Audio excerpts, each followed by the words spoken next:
Hey, I'm Katie with WTI. First of all, what are these exactly? They are coffee concentrate.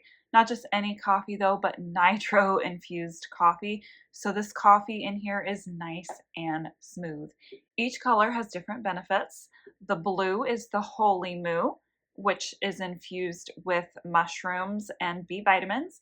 And the pink is the beauty moo, which has rose collagen and other things. You can't taste the additives though, you just taste the coffee. All you do with these, give it a little shake, and then spray it into a glass of water.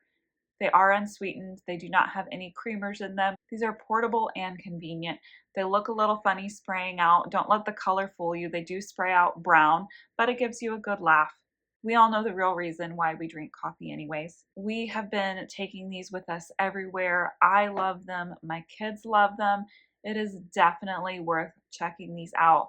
Coffee to the Moo has come up with such a fabulous product that I am hooked on. But that's just my point of view.